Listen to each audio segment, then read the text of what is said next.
My name is Avery Callahan. I am 28 years old. The morning of my sister's engagement party, my mother ironed her dress twice. She didn't ask if I needed help with mine. That detail shouldn't matter. But it does. It always did. My aunt's house in Scottsdale was beautiful in the way that things are beautiful when someone has spent a lot of money making sure they look effortless. String lights over the back patio, catered appetizers on white platters, a bartender my mother had hired because of course she had. My sister Jenna was standing near the pool in a pale pink dress, laughing with her fiancé's family, and everyone was watching her the way they always watched her. Like she was the only source of light in the room. My stepfather, Glenn, walked up beside me with a glass of champagne. He put his arm around my shoulder. That was the first sign. Glenn didn't do warm gestures unless he needed something. "We want to say a few words tonight," he said, "about the gift." I looked at him. "What gift?" He smiled. It didn't reach his eyes. "Your grandmother's fund, Avery. It's time we used it for something meaningful, something that honors the family." My stomach went cold. I knew exactly which fund he meant. My grandmother, Ruth Callahan, died 3 years ago. She was 74. She smelled like lavender soap and black coffee, and she was the only person in my life who ever told me I was enough exactly as I was. She taught second grade for 31 years. She saved everything she ever earned. She lived in the same small house in Tucson for 40 years, and she never once complained about it. When she died, she left behind a trust. Not a large one by some standards. About $280,000. She had built it carefully, slowly over decades of quiet discipline. She left it to me, not to my mother, not to Jenna, to me. The terms were simple. The trustee was her longtime attorney, a woman named Miss Garner who had handled my grandmother's affairs for 20 years. I couldn't access the principal until I turned 30, but the interest accrued, and the fund was mine, completely in my name only. My mother called it a misunderstanding. She said my grandmother had always meant it to be a family fund. She said that at the kitchen table 3 days after the funeral, with Jenna nodding beside her and Glenn looking at his phone. I didn't argue. I just said I thought my grandmother had been pretty clear. My mother's expression went flat. She had a way of doing that, turning off her warmth like a faucet. "Okay," she said. "Fine. That was 3 years ago. For 3 years the fund sat there. Miss Garner sent me quarterly statements. I read them in my apartment, alone, with a cup of tea, thinking about my grandmother and what she had been trying to give me. Not just money.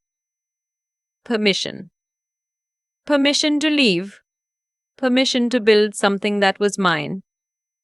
For 3 years, my mother found small ways to bring it up.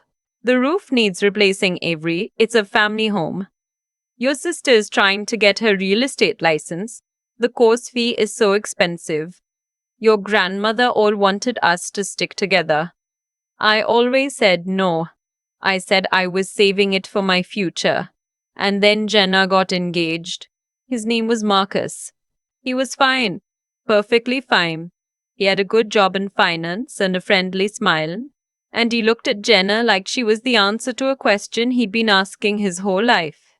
I didn't dislike him. I just knew that this engagement, this party, this whole beautiful evening under the string lights was about to cost me something.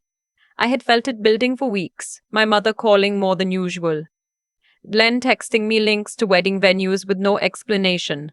Jenna sending me Pinterest boards at 11 at night with a little heart emoji and nothing else. I knew the shape of it. I had seen it before. The party was on a Saturday in October. 60 people, maybe more. Jenna's friends from college. Marcus's parents, who had flown in from Minneapolis.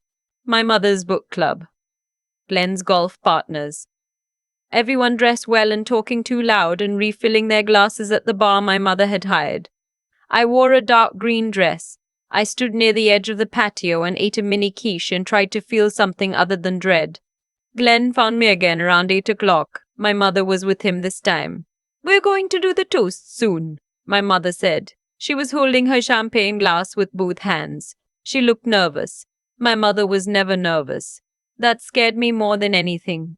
Okay, I said. She looked at me. That look. The one that meant she was measuring whether I would cooperate. We've already talked to Miss Garner's office, she said.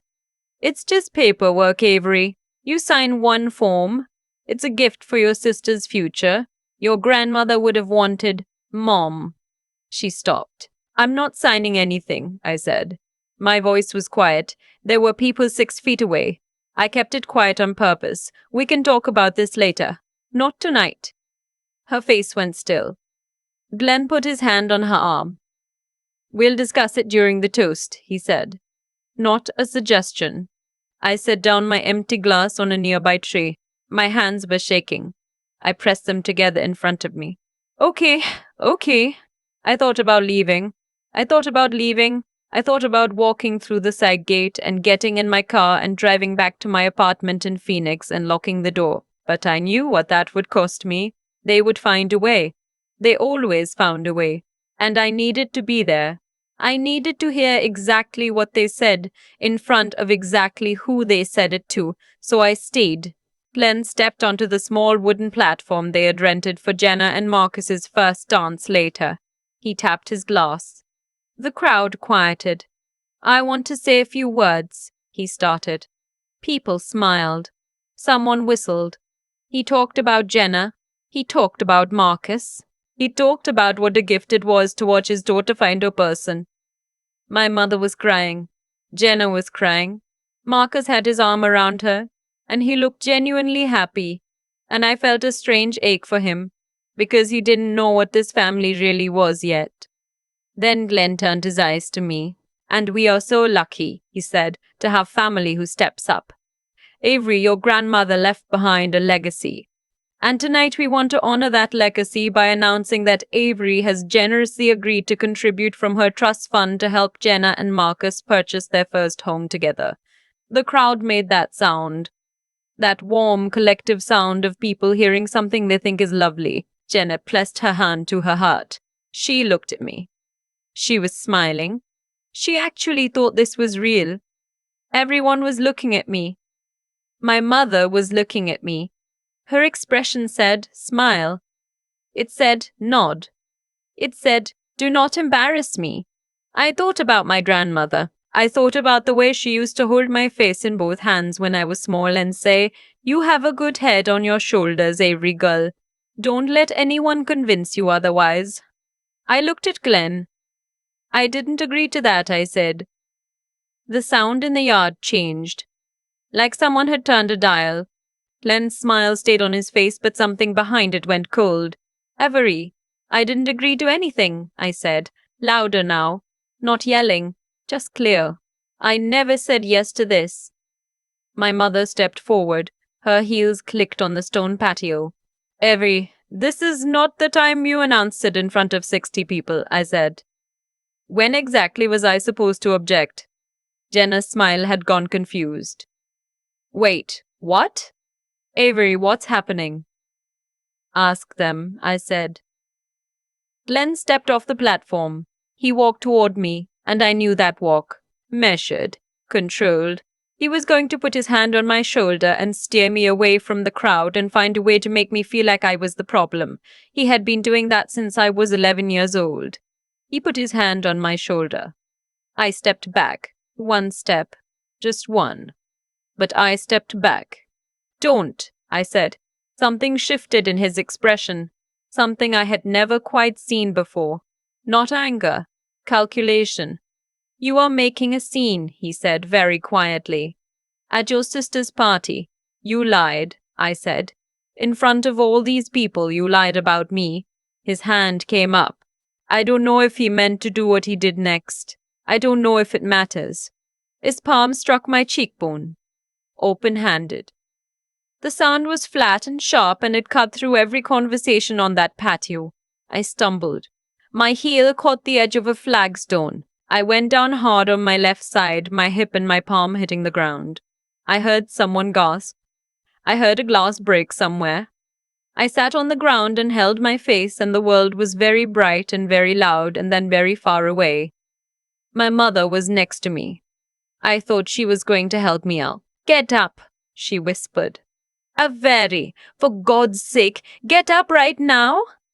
Marcus was the one who called 911. I found that out later. It wasn't my mother. It wasn't Jenna. It was the man I had met 4 months ago who barely knew me, who looked at the woman he loved and understood that what had just happened was not a family disagreement. I don't remember the ambulance clearly. I remember the lights. I remember the EMT asking me my name and me saying it and thinking, yes, that's still my name. Avery. That's still me. The hospital was St. Rose Dominican, Henderson. I had a fractured orbital bone, this small curved bone beneath my left eye, and a bad sprain in my left wrist from catching my fall. They gave me ice and a CT scan and a paper gown that crinkled every time I moved. A nurse with short hair and reading glasses asked me how it happened. I said I fell. She looked at my face for a long moment. Then she wrote something on her chart. About 40 minutes later, a police officer came in. He was young, maybe 30, and he had the careful, neutral expression of someone who had done this before. He introduced himself as Officer Delgado. Miss Callahan, he said, I was at the property tonight on an unrelated call from a neighbor about noise. The paramedics flagged me. They said your injuries weren't consistent with a fall. I looked at the ceiling. I want to ask you directly, he said. Did someone strike you tonight? The rule in our family was the same rule it always is in families like mine. You don't talk about it. You don't bring outsiders in. You protect the image. You protect the name. I had protected it for 17 years. My face hurt. My wrist hurt. My phone was in a plastic bag on the bedside table and I was alone in a hospital room. And the person who had done this to me was probably at that moment standing in my aunt's backyard telling 60 people that I had tripped. I need to make a phone call, I said, before I answer anything else. He nodded. He left. I took my phone out of the bag. I had 7 missed calls, 3 from my mother, 2 from Jenna, 1 from a number I didn't recognize, 1 from my coworker Pam, who had been at the party and was probably worried. I didn't call any of them. I scrolled until I found the name I was looking for, Miss Garner, the trustee. I had never called her directly before. I had her number because she sent it with every quarterly statement. For your records, she always wrote, in case you ever need me. It was 10:47 at night. She answered on the 3rd ring. Miss Garner, I said. This is Avery Callahan, Ruth's granddaughter.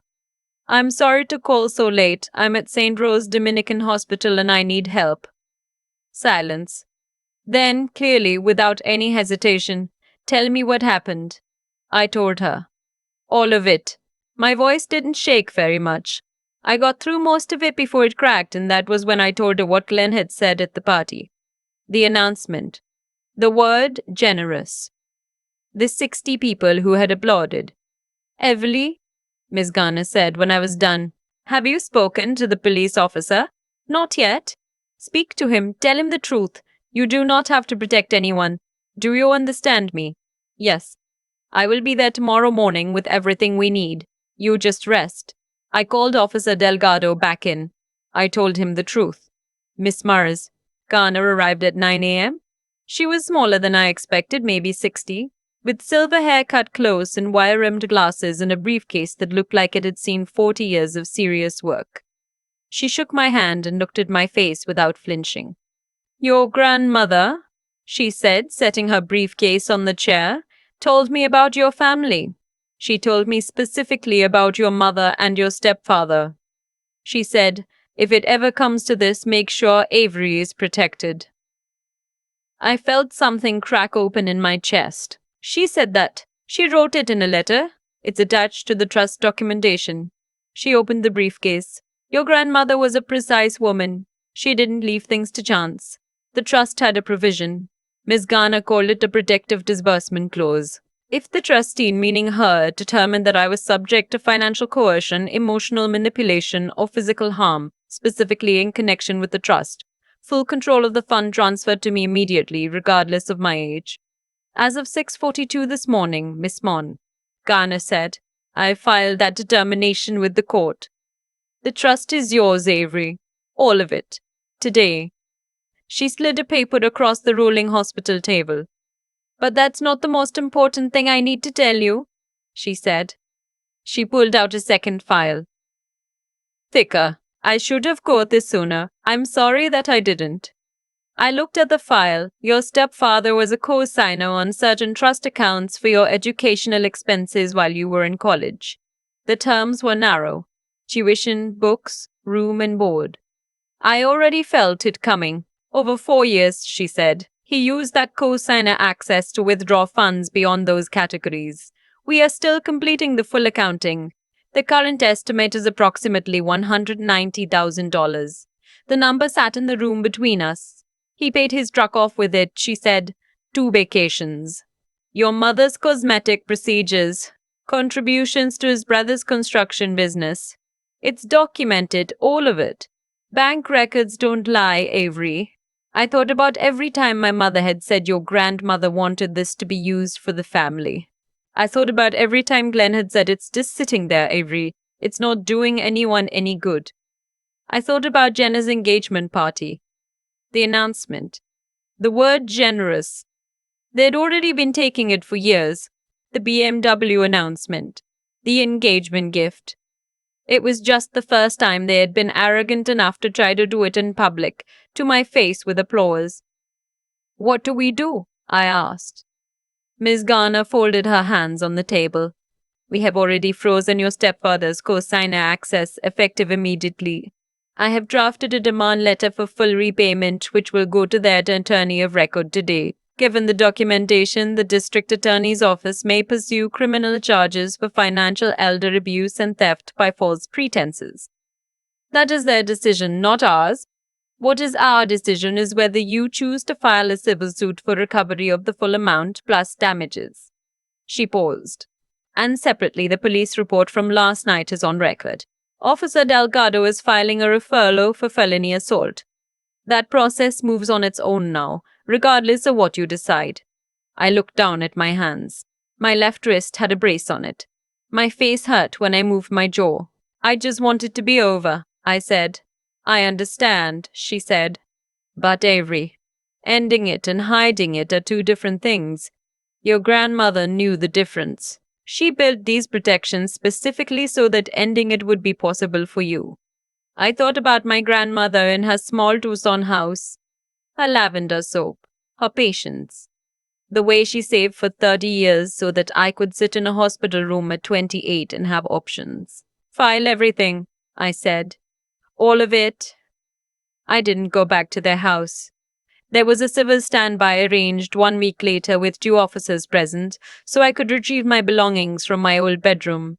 I had kept a few boxes there, some childhood things, my grandmother's old letters to me. I brought a friend named Kyle from work. He didn't ask questions. He just came. My mother met us at the door. She looked like she hadn't slept. Her hair wasn't done the way it usually was. She looked at me with the expression I had expected. Not guilt, not apology, disappointment, deeply insulted disappointment. You're destroying this family, she said. You did that, I said. I'm just the one with the paperwork. She stepped aside. I walked through the house without looking at the decor. I went straight upstairs. I packed what I came for. My grandmother's letters, rubber banded in a bundle. A photograph of the 2 of us at her kitchen table from when I was maybe 7. My mother had taken that photo. She had been capable of that once. I was back downstairs in 12 minutes. Glenn was in the kitchen. He saw me and said nothing. His face had gone the color of old concrete. He had been served the demand letter 2 days before. He knew what was coming. Miss Garner had been very clear. Jenna was sitting at the kitchen table. She looked confused and sad and younger than 30. Avery, she said. I stopped. I didn't know, she said, about the money. I didn't know there had been. She stopped. I swear I didn't know. I looked at her for a moment. I believed her. Jenna had never been cruel. She had been the favorite, which was its own kind of damage. She had floated inside the family's warm center and never seen what happened at the edges. I know, I said. I'm sorry, she said. I know that too. I walked out the front door. Kyle was waiting by the car. I put the boxes in the trunk. I stood in the driveway for a second, looking at the house. It was a nice house, good neighborhood, the kind of house where everything looked fine from the outside. I got in the car. The months that followed were not cinematic. They were slow and administrative and exhausting in the way that legal processes always are. There were depositions. There were phone calls with Miss Garner and with the civil attorney she connected me with. There were days where I went to work at my job. I do UX design for a software company, remote, from my apartment in Phoenix. And I sat at my desk and answered emails and tried not to think about it for 8 hours straight. But things happened. Quietly. Conclusively. The DA's office filed charges against Glenn. Criminal theft. Financial abuse of an elder. My grandmother, specifically since the fund originated with her estate. And felony assault. He hired an attorney. The process began. My mother was listed as a knowing participant in several of the financial transactions. She was not charged criminally, but she was named in the civil suit, which meant the house was at risk. Their shared assets were frozen pending the outcome. Jenna and Marcus postponed the wedding. Not cancelled, postponed. I found that out through Miss Garner's assistant, not from Jenna herself. I didn't reach out. It wasn't the right time. I heard, through someone who knew someone, that Glenn had been forced to step down from the board of the small contractors association he'd been on for a decade. Something about the optics, something about the news story a local Phoenix reporter had picked up from the court filing. I didn't read the article. I had decided I wasn't going to track it. It wasn't my job anymore to keep score. What I did instead was use the trust. With Ms. Garner's guidance, I bought a small condo. It was in a quiet part of Tempe, close to a park and a good coffee shop and a branch library, where I started volunteering on Saturday mornings. The floors were concrete. The windows were big. I painted the bedroom a deep blue-green because it was the color of a lake my grandmother and I had visited once in northern Arizona when I was 10, and I had never forgotten it. I bought a small writing desk and put it by the window. I had always wanted one. There was never room for it anywhere I lived before. I sat at that desk in the evenings and I started writing. Not a memoir, not yet. Just things I remembered. Small things. The way my grandmother's kitchen smelled. The exact word she used when I called her upset about a bad grade in college. The feel of her handwriting in the letters I had rescued, rubber-banded from that house. I was building an archive of her, so she wouldn't disappear. The civil case settled 8 months later. Not everything they had taken could be recovered. They didn't have it. But between the frozen assets and the house sale and a payment plan the court ordered, I recovered approximately $140,000 of the $190,000. Miss Garner said that was unusually good. Most people in these situations recover far less. Len received 2 years of probation and a suspended sentence. The assault charge resulted in a conviction. It was not the prison sentence some people might have wanted for him. But it was a record. It was permanent. His name in a database attached to what he did. My mother called me once the week after the settlement. I didn't answer. She left a voicemail that I listened to once, standing at my kitchen counter with a cup of coffee. She said she hoped I understood that she had always only wanted the best for the family. She said she hoped someday I could forgive her. She said she loved me. I saved the voicemail. Not because I listened to it. I don't. I saved it because my attorney said to save everything, and I have learned to be a person who follows that kind of advice now. I did not call her back. Jenna texted me 6 months after the settlement. Just a few sentences. She said she had been in therapy. She said she was starting to understand things she hadn't understood before. She said she wasn't asking for anything. She just wanted me to know she was sorry. I texted back. 2 words. Thank you. I don't know what Jenna and I will be to each other eventually. I don't know if there's a version of this where we have coffee and talk about something normal. Maybe. She isn't them, she never was. But she was shaped by the same hands that shaped me, and we are both still figuring out what that means.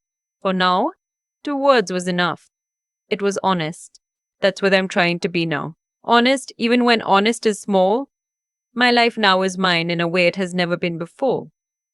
That sounds simple. It isn't.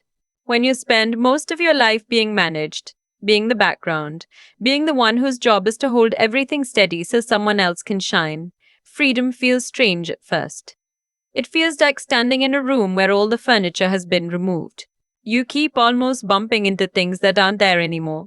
I still catch myself doing it, making myself smaller in conversations, apologizing for opinions, waiting to see what someone else wants before I decide what I want. I'm getting better at noticing when I do it.